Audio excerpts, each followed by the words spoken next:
Thank you and good afternoon, ladies and gentlemen. This is one of the toughest sessions because just before lunch, but it also keeps people waiting here. and I think all of us are going to enjoy this because we've all experienced what we saw in Operation Sindoor and how a lot of less manpower and more machines and more intelligence, machine intelligence seem to have played a decisive role in that. And Dr. Panigrahi, who represents the DRDO, very senior scientist, and of course, one of the most prestigious centers that he heads, which is the Center for Artificial Intelligence and Robotics in Bangalore. He has some very, very interesting things. And when I spoke to him, he said, at the end of it, we probably will have no army. It'll just be AI fighting AI. Dr. Panigrahi, the stage is yours now for your presentation. Thank you. Thank you, Raj, for inviting me for this conclave. I learned a lot. I was thinking what the journalist and other thing has to do with AI and robotics. I got a great insight. And journalist has the habit of making the most complex things very simple and communicate to the rest of the world. And scientists find that complexity more complex and speak in a very complex manner. I'll try to do that as quickly as possible so that you don't starve.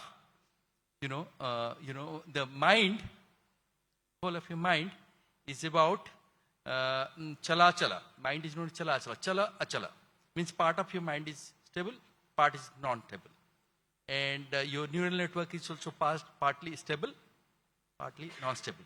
And whole in the morning we were talking about whether AI will take away job, AI will create more job, more fear, more uncertainty, isn't it? Life is about uncertainty. So let me try to delve into the matter and say tomorrow the most difficult job of soldiers will also be taken away. So I don't say we will not require army to protect our boundary, to protect our sovereignty and to protect our country. But yes, we are leading to a robotic-centered autonomous systems which will be leading to army of none. Army of whom? Army of none. Whether it's Indian army, adversarial army, whether it's the army of none.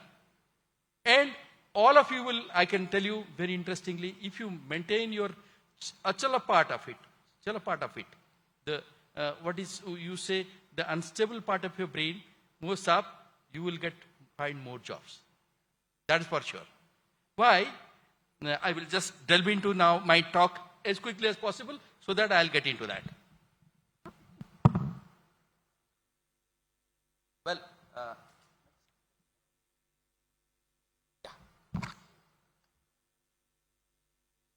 where we are fighting the war.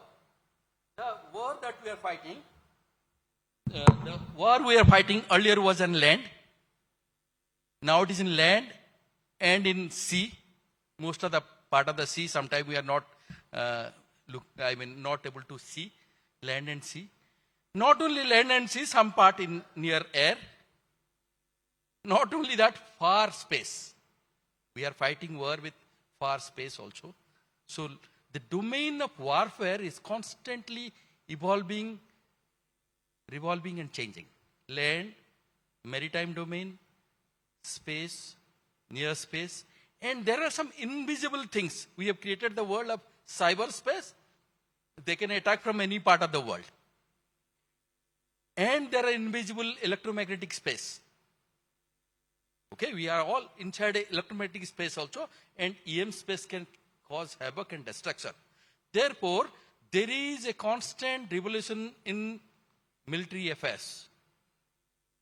And from monolithic, geographically contained war, it has increased land, sea, air, space, deep space, and electronics warfare. So is that I try to depict it. Okay? And therefore, the objective of war also has undergone a change. Objective of war earlier was to have a dominance over the enemy's land, take possession of that land, take possession of the asset of the adversaries. isn't it? And you have a definite objective on which you are fighting. That yes, I have to defeat and take and dominate that. Isn't it expansed? Now you don't find that. The objective of war has already gone to power, gone to economics, gone to... So again, it is affecting all of our brain. So what is going right now, many of our speakers earlier also told, is about cognitive warfare. So it is impacting the cognition of human being. Therefore, is this warfare.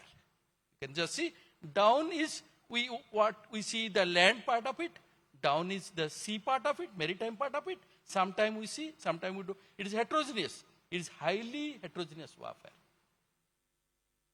It is highly heterogeneous. So we cannot have tomorrow a job saying, I am only a computer science guy and I want a job. So particular to the student, you have to be, you can see the expert, those who spoke. A doctor spoke about robotics, about economics. He's multi-domain expert. He's not a single domain expert. Another gentleman spoke about industry, economy, AI. So therefore, even for a scientist or for a common expert, tomorrow you have to become a very multi-domain expert. Expert in you should be able to quickly make use of that resonant part of your brain to adapt to that. That is where the expertise comes. And the word robot came from Czech word robota. Means you want to give away the routine part of your life. Okay? All your activity in your life is a two type. One is routine and reoccurring. Another is non-reoccurring. You see, you must be feeling hungry. How amount of talk will not satisfy your hunger.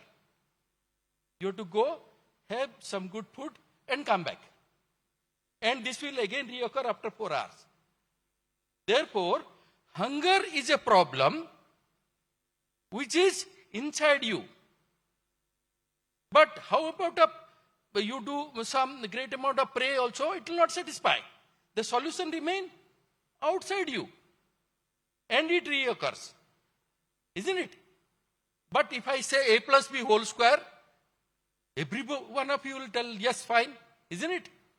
And you must have solved once maybe in schools. If I say 0 to pi by 2 log sin x dx, how many of you can tell? Yes? Minus ln 2. You have to get into IIT means you have to know that. But you solved once this puzzle, this problem. The problem was outside. A plus b whole square was not inside you. But once you solved, it remains in you forever. This is non-recurring problem. So non-recurring problem are known as innovations. So you have to put yourself, recurring problem always will remain there. Hunger, pain, and all things will remain same. So you do not have to concentrate much of your time in the recurring problem. You have to pass it out. And that is what exactly the whole world wanted to do. The thing came is robot. We want to give all mundane external problems, which is not within us, to outsource it to a machine. That is a robot. Whereas the expertise remain within us. So robot is a self-assisted and which can work automatically or through pay also. You have to pay and get the work done. That is how the robot has started. Human started robot basically to outsource its reoccurring problems and keeping innovation within us. But having said that, we have to co-work with the robot. A doctor has to co-work with the robot, isn't it? A human has to co-work. Each time we come, a lift is also a robot. We are co-working with it. It has to work according to the defined norms, isn't it? Therefore, how do we make us so here to co-work? Now I'll come. And this is perverting in land, sea, air, space, and all the domain. That is what I want to quickly. And you all know this predator drone. God has created us 2 eyes, 2 nose, 2 ears, 2 hands, all symmetric. Why? There is some great design philosophy goes into, and God has created in such a manner that He has created a design, created specimen out of it, and has not repeated. I don't think I can find another Raj Singapore anywhere. Unique. Anywhere. Isn't it? So God doesn't repeat car. We human beings make one design and keep making car. It's a chaos. But in God's design, only one, and if 2 persons are exactly alike, one need not exist. That's what the greatness of our brain, our construction is. Therefore, but human created a drone, and multiple drones are there now with different varieties, with different functionalities, and it has put a eye, a hearing, a sense of mobility in air, and after that they found, oh, that's great, I can put weapon to it. So gun and a drone. So I can make it lethal. Lethal to a gun earlier was in the position of human being, now up. It can go and can kill anywhere. Not only that, it has put another kind of gun which will not fire exactly a bullet but can kill. So invisible thing can happen to anything and can cause catastrophic and destruction of magnitude which is very, very higher than anything else. That is a laser gun. That is a microwave gun. A coherent microwave put together can go and can point to a oil field. It can explode, causing massive destruction possible. And these are all eyes and ears. So it is all fit with all the sensors that a human has. And an extended sensor. A sensor which is extremely extended. You think we have eyes.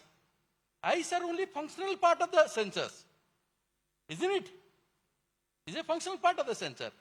If somebody doesn't have an eye also, he can imagine of a human being, you know. Without eye, computing in the brain, you will not get anything. Okay, for the students, tell me, the given eye, pair of eye and ear, which is more efficient? Don't tell. Utilities, eye is good. Which is more efficient? This is a question. Eye or ear? Which is more efficient? Yes? Ear. How many told ear? Wow, good. Why ear is more efficient? Because it can operate from 20 to 20,000 hertz, a larger bandwidth than eye, which is 10 to the power minus 8 infrared to ultraviolet. Beyond that, that's why all magics are there, isn't it? So ear is more efficient than eye. But we process most of our information through our eye, isn't it? And then the drones were started operated through a local radio, through a ground operator, through internet, and through satellites. See the extension, what is happening. And they were being put together. So a swarm of drones can be put together, and swarm of drone can do thing what even the lethal of the platforms and weapon systems cannot do. You can think of F-16, the biggest flying machine, can cause destruction.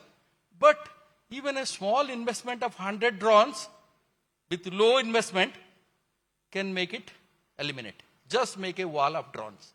That's all. It will come and crash and chip. And of course, you need a Abhinandan to put first generation aircraft to shoot that also. That is also possible. Because there is a great brain in it. He has to take a fraction of a second. So, what it is taking, the brain behind the machine is more extremely important. Now, a war fighting is a repetitive thing. Come whatever may be thing, war will happen. If war will happen, soldier has to again fight and soldier has to die. And we have to outsource the repetitive thing. Therefore, we have to make the machines in such a manner that now this repetitive thing has to be done more precisely and without any fail, with a profound destruction. That is all the idea is. So now these machines are being improvised for high endurance. Our endurance is maybe 24 hours, 48 hours, high endurance. And if we operate in land, we may not operate even 1 minute down the water. Isn't it? For high endurance, both in land, under sea. And we definitely will not be able to exist alone in space. We are trying right now. So, we are trying to impart the what kind of functional things we need to put it so that these machines endure in land, sea and air for higher endurance and yet do their job. That is the version of high endurance thing come. Therefore, these machines are now put into operations. Okay? So, whatever we were not able to go and do it in other part of the side of the enemy, we can just see precisely, find, locate the adversary and can eliminate sitting here. That is one of the things. Then comes earlier you have seen a conventional gun and a drone. This is a gun which when fires you will not be able to look, but it can destroy within no time. Stable UAV, putting a microwave, high energy microwave to a complete maybe a ammunition dump or to a aircraft, it will just blast. Within few seconds, maybe it has to coherently do that. A human cannot do that. It will just have the highest destruction which a conventional, probably a armed personnel will fail to do. Then comes the water. Now about 100 of such high endurance underwater vehicles are being deployed in Indian oceans to surveillance us, to look at. And by the time if you go underwater, somebody say, hi, I am there, but nobody is there. No human is operating it. See the amount of tension to the human operator. So you have to coexist and efficiently operate. A human operator having same cognition has to operate with a complete robot. And not a robot, a high endurance robot, and having some amount of intelligence. You know, robot came 1920. AI has not been done. Someday, like people like students, teachers and all things were sitting together, a workshop like this, sometimes throw something very that we have to study. In 1950, they said in Dartmouth College, the mathematicians, the physicists, the psychology people put together, like here politicians, the journalists, the probably students, everybody putting together. They had a summer school. Because in UK and all things, in winter they cannot think. Mind also goes to hibernation. So they made a summer school. In the summer school, McCarthy, one of the mathematicians, coined the word artificial intelligence. Means intelligence will become artificial. I never knew why he coined that. We have to cram it right now. I was the first generation AI student. I have to read that. Then come 1956, the Arthur Samuel, he came with the word known as machine intelligence and machine learning. Means I am not reading nowadays. You have to teach a machine. So any word out of this kind of heterogeneous congregation becomes a subject later on. And thereafter, so first the robots will come, then comes this AI. Whether it is a problem for a solution or a solution to be fit into a problem, we started robotics as an engine for AI. To validate our AI algorithm, robot is a vehicle. That is how we started.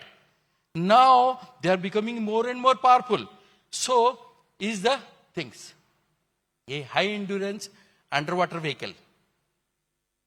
Now frigates are there with human being inside. Now they can work inside deep sea for months to come and can work at will. Okay. Okay, they also has all the sensors, all the vision, hearing, everything. Because radio waves and GPS doesn't go inside. You know, all of us, if GPS is crippled down, half of our work will be stopped. If power goes, half our work goes up. How we are so dependent, and they have to work autonomously without that. So they become all autonomous systems. Robots, which were electromechanical in nature, now with intelligence, are autonomous. They decide what they will want to do. They decide what they want to do like human being. Okay? I am giving a talk with PPT, fine. I must have prepared it for 10 times, so I know that thing. I am working the subject. But Raj comes and almost beautiful questions he is asking. Wow. For me to answer that, it is extremely difficult, you know. I have to invent to answer those questions. That is a real-time business. Now these machines do that thing. ChatGPT is doing that. You put a question, it is answering. But that doesn't mean that it's more intelligent than human being. I'll ask one question all to the students, not to the first year. Tell me 2 lines which are parallel to each other. You all have studied geometry. Geometry you all know. 2 lines which are parallel to each other. Will they intersect or not? How many of you say yes with me? Please raise your hand. Lost. I lost with 0 votes. Tell me, I will say sum of 3 angles of a triangle can be greater than 180 degrees. How many of you will agree? Please raise your hand. 1 person. Guy, you are looking into Google? Only 1 person. 1 vote I lost again. Deposit gone. 2 lines which are not parallel to each other. They will intersect. They may not intersect. 2 lines which are not parallel to each other. They may not intersect. How many of you will agree? Simple questions. Good, good. Thank you. At least 5 to 6 hands has raised. All that I told is true. There is no board. I can prove it right now. Lines which are not parallel to each other, they don't intersect. Do they intersect? No. Similarly, I can prove sum of 3 angles of a triangle can be greater than 180 degrees, less than 100 degrees. Google cannot tell you right now. It has to violate the 5th postulate of... So they are all rule-based systems. They learn. The moment I teach this, they will tell you a good answer. Parallel lines, meridians are parallel at equator, meet at pole, not at infinity, meet at pole within our earth. Parallel lines can intersect. Therefore, these are not conventional things. So now robots is trying to imbibe that non-conventional thing which human cannot imagine. ChatGPT is trying to imbibe those non-conventional things, is trying to become intelligent. But still, you have an edge to activate that non-repeating part of your brain to innovate. Thereafter, these machines put together in the sea can make a scenario which can kill. The machine, the space vehicles, the satellites is autonomous vehicle. The frigates are the underwater vehicle, the autonomous vehicle. Surface vehicle also can be autonomous. They can put in a network and work. Network has more advantage. It multiplies the forces. The platforms, sensors, everything they multiply and can annihilate everything. 5 people, it's same principle. 5 giants can out, isn't it? So that's how it's happening. And you can see now, if drone is a threat to human being, autonomously killing us, we should know having a countermeasure for the drone. I'll quickly finish it right now. Countermeasures, and that is what is countermeasure for the drones. Another 1 minute. Then the counter drones, now they have made Iron Dome. India is also trying to make an Iron Dome. It is not a visible dome, of course. It can protect us from any 24/7 protection from the threats of autonomous systems. Because if you know your enemy, you have to know it before. That's all. You have to know the intention. Now they can know the intention. This is what a land vehicle it started with. We thought we'll make a robot in college and all things. Good, it should work. It should have a way to obey me. And I should be able to control and communicate both. Now think the robot. And in fact, a tank is a robot right now. A tank is a robot with 90 rounds of fire. It can identify the enemy. It can classify the thing, say whether friend or foe or neutral, and can eliminate in one shot. That means we have put a brain into these machines. We have put right now whatever earlier they were doing mechanically and electromechanically, now we have put, you can see a brain down, and brain with multiple domain has been put. Multiple domain to recognize the enemy, to classify the enemy, and to aim and annihilate the enemy. And after that you say whether I have annihilated or not, because people often ask whether that particular missile has effectively worked or not. People are asking sometimes the question whether the weapon has effectively delivered or not. Isn't it? Many social media have think, hua ya nahi hua, performed or not. It can exactly decide whether the enemy is annihilated, completely kill, or only mobility kill, or I have to again fire a round. That is what the machine can do. So this has been deployed. Therefore, it is under control of what? So now whatever a normal electromechanical robot, which was being operated by a human, become now a thinking machine. And now not only thinking machine, is a cognitive machine. It is an autonomous, cognitively enabled autonomous machine to work. These are all the sensors which looks into the adversary and does these things. This is under water vehicle. And as you know, we have many cycles in our body. All are repetitive. Hunger, sleep. Similarly, it should sense, locate, where am I, what am I, who is my enemy, what is my enemy, what time it will attack me, I'll attack you. That is what the cycles it is doing. And it is doing through many cycles. It is doing, there is no human being in it. No human being. 360 it can fire and can cause devastating effect on the enemy. If 100 such and one commander deploy in 100 such, enemy is gone. Now if the commander say, I will go off. Now whose enemy it is? Whose army it is? It's army of autonomous weapon systems engaged with maybe another. Therefore, I say it is army of none. In fact, there is a book known as Army of None. Because I just gave the command, I left. It caused devastation. That's all. And it thought of its own also. So earlier command control was with the commander and machine was obeying. Now he gave the command control thinking and say, this is the task, please do it. And they do in a network fashion.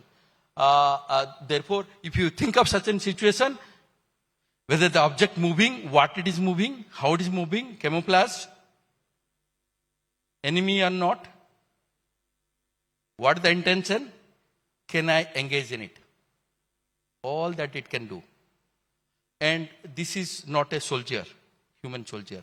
This is a humanoid soldier. And it can even fire at the back. The machine that is having, it is not only straight shoot, it can have a back shoot also. If somebody is attacking from back, it can kill with equal lethality than one in the front also. And of course, there are so many, even cyber, crawlers, all students must be doing crawlers. Crawler is a robot. You can crawl tropically. You say, today you please see use of robotics in surgery. Crawl all the documents in the world. You put it in the net, it will give you the best of the materials, crawling and grading and give it to your thing within 1-2 hours. That is also a robot. So many robots has been put in our cyberspace. And this is a normal, conventional warfare, and this is how the warfare of tomorrow will be.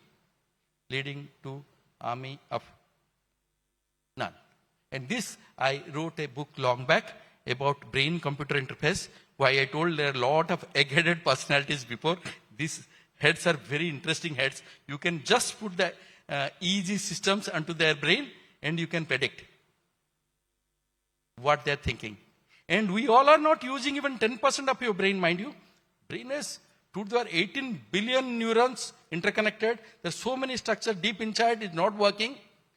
We are never exercising phenomenal capacity. How do you think AI can, surpass you? If you put all them together, you will be one of the wonderful things. And even there are problems which are there, like whether there will a tremor happen or not, when it will happen, earthquake at a place, is it solved? No. Similarly, so many doctors are there. You know a person is epileptic. Will he fall down without a seizure? Can they predict at what time it will happen? No. Similarly, lots of problems are there which is not being solved. And that non-regulated part of your brain will solve these problems. So, this is a time to come which will happen this, and you can predict in an iota of time before, yes, there can be an earthquake at this part of the earth, or there can be this person can have a seizure, better don't go out. And those kind of things can happen. And therefore, this is how I saw land, sea, and air. A book I put long back. And recent book last month, you can search in Google, Principles of Designing Autonomous Systems, AUV, UAV, and High Endurance Underwater Vehicle. It's just by UK Press CRC which has come. And thank you, Raj, for giving me this opportunity to speak to you all.